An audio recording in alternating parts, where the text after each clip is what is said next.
Well, huzzah and well met one more time, my interdimensional interlopers. If you're here because of the Blaze Farm Part 2, then you've found the right one. And without tarrying too long, I'll just show you what we're up to. And down here, we have another Trident Killer. And you can see this vast pile of blazes that we're amassing as we keep working. So this farm has only been finished and running for about an hour at the point of this recording. And this is what we've come up with. And I keep forgetting to hold on to my looting sword as I do this. It's difficult to tell, but we are picking up the experience even through the glass and the trapdoor. And I have tested, you can use another bit of glass there. However, you have to be able to throw your trident in to get the full effect of the farm here. So what we've done, if you watched my previous video on Blaze Farms themselves, is I took from my survival world, I have a nether fortress, the first one I was able to find, with 2 blaze spawners 15 blocks away from this block right here. As long as you're within 16 blocks of a spawner, it activates. So they are perfectly diagonal from each other as well. So I dug a tunnel between the two, dug it downward so that the blazes have a place to fall. And if once I built all of this, I have to put this trapdoor here to stand on. Otherwise, the farms will not activate, or the spawners, pardon me, will not activate. You have to have this trapdoor to stand on so you're within range of the 16 blocks to the both spawners. Once that's complete, underneath, weapons don't break blocks in creative mode. I can show you what I've done here.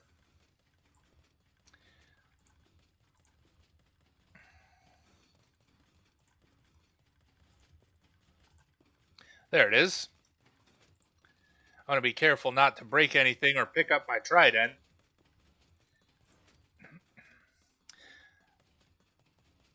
Underneath the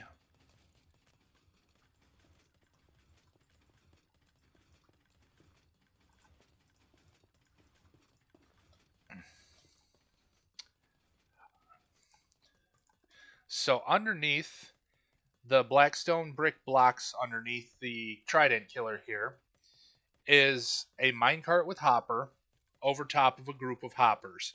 If you need to see how one of those works, check out my video on routers, and you will also see it demonstrated in my advanced minecart unloaders. What that does is the blaze rods drop to the floor. They get sucked through the floor by the minecart with hopper. It can pick up its quadruple speed unloading of the hopper minecart, but we never reach the amount of items that it would be necessary for that. But it's there just in case. This also follows a hopper line all the way over here to one of my mechanical item elevators. I have a video on those as well. This is the one that does not require water, because obviously water doesn't work in the nether. And it brings and deposits everything over here for us. And already we've amassed another stack. Wow. So, both of these are now built the same. And you'll see that we have an issue with these blazes getting outside of our glass box here. You can see quite a few blazes built up. And what we've done, and I ended up having to tear quite a bit of this out. I had a whole chamber with lava flows, and then I discovered that this way just works so much better, is we don't even worry about the full extension of the spawner's range. We go 1, 2, 3 blocks out and build a glass cage all the way down. I've built it in glass. You need not use glass. Some of these get outside because they can spawn and be shunted outside of the glass. That won't be the case if you build solid blocks all through here to prevent that. I've only got this kept this way so that we can show off and demonstrate what we've done here. So, after that, we've placed a ring around this bottom portion here with buttons all over, so the blazes, if you watched my last video, they like to step over buttons thinking they're a solid block. They slip and fall, and then this lava flow pushes them down. And this is working fast enough. As you could see, there were so many blazes at the bottom just waiting to fall into the grinder. This pushes them just right.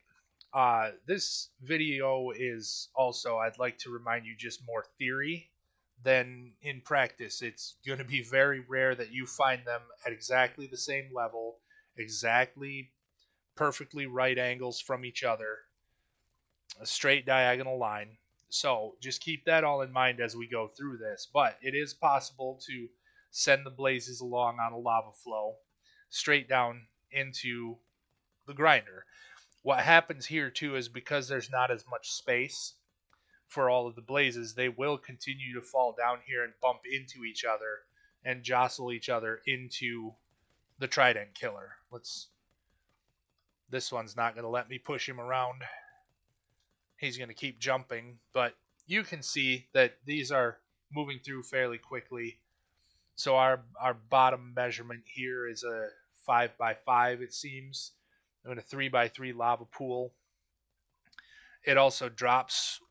This only takes the 2 buckets of lava for flow here, and one in the side to keep this from flowing backwards, which probably isn't even that necessary.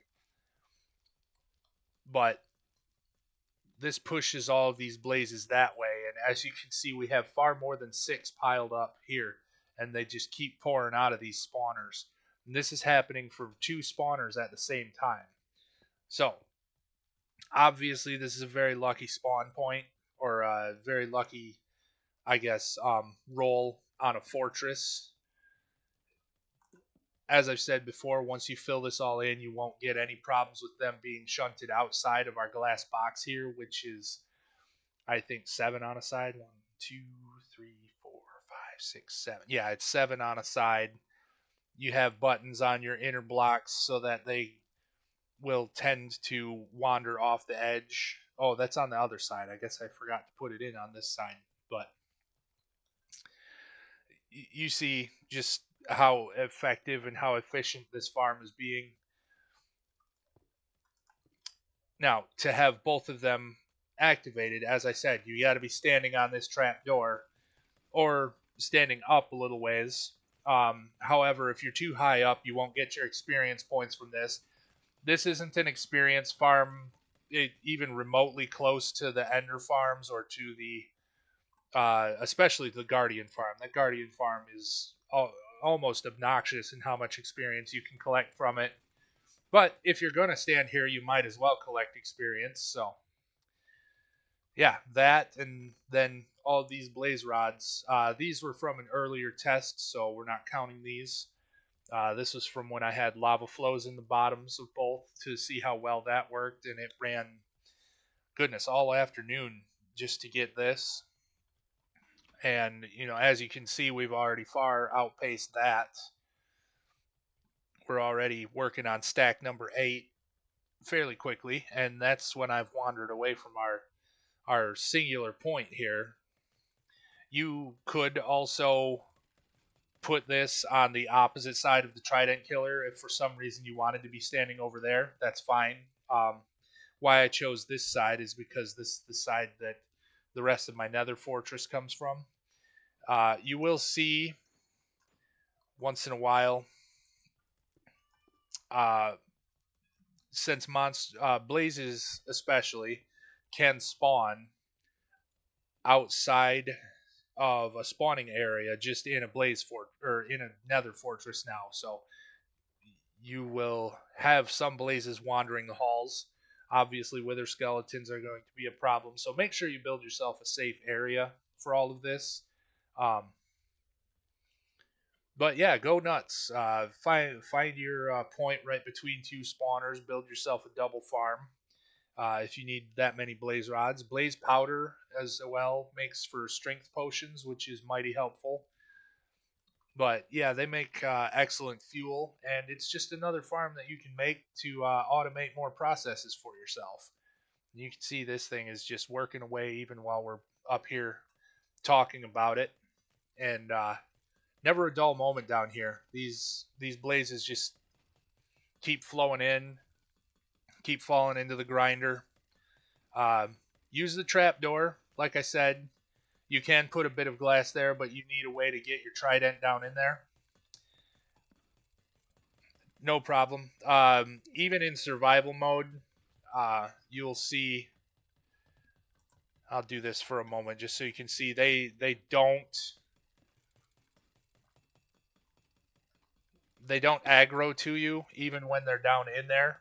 Um, they can in survival mode for some reason they don't always stay down into the trident killer, but they don't ever stay just floating there forever either. So it may take a little longer on one or two blazes as they'll get the idea they're going to float up to the ceiling.